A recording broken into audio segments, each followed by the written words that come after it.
Collin Farrel stars as the reluctant gangster in this rather perplexing film. I'm honestly not too sure what the hell it is I've just walked out of, but let's see if we can try and make some sort of sense of it. The story follows Mitchell, who at the beginning of the film is walking out of prison a free man.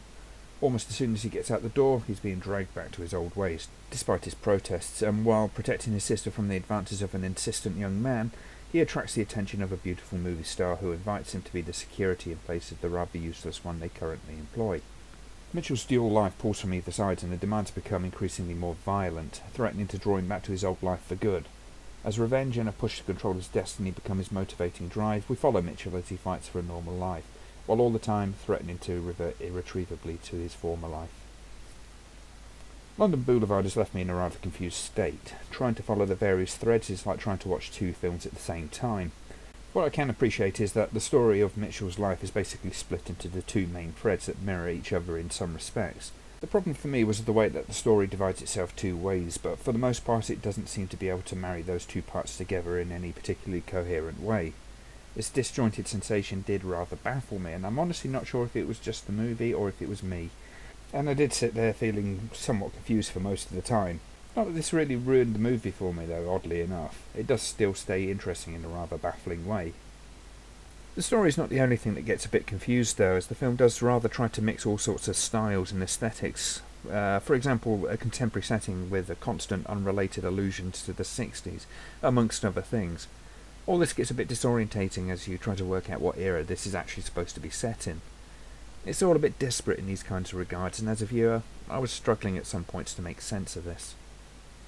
Collin Farrel's character is rather bizarre in his own right, and while I don't dislike the performance particularly or the character, it did feel like there was very little effort going in, and that Farrel wasn't always that engaged with the character. I say this because he always seems to be, in a sense, way too calm. There's very little emoting going on. And whilst I wouldn't want to have seen him make a melodrama out of this, I would have liked to at least to have seen a few cogs turning.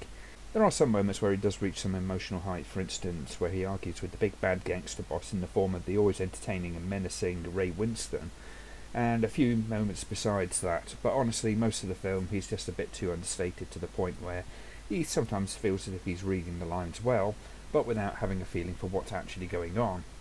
This does happen to some extent with several of the characters, and I may have just missed something in regards to this. I don't know. For all its faults though, and to be fair, they don't really seem to matter too much despite being fairly intrusive, it does have some great and believable gangster action. It doesn't go as far over the top as most gangster movies tend to, in terms of quantity or severity. This is not to say that it's not violent, it certainly has its moments, it's just that the film doesn't seem to dwell on them so much. The film also carries a love story that feels like a cross between a humorless Notting Hill and a Craze, and it swings a bit between being weird, funny and slightly depressing. If nothing else, it is at least interesting, and as for the story, for all its disjointed feeling, it has enough interesting characters and situations going on to keep the film rolling along at a healthy pace. I do have the feeling though that I might have simply missed something along their way, and perhaps that's why it didn't make complete sense, but then again, maybe I'm just being charitable.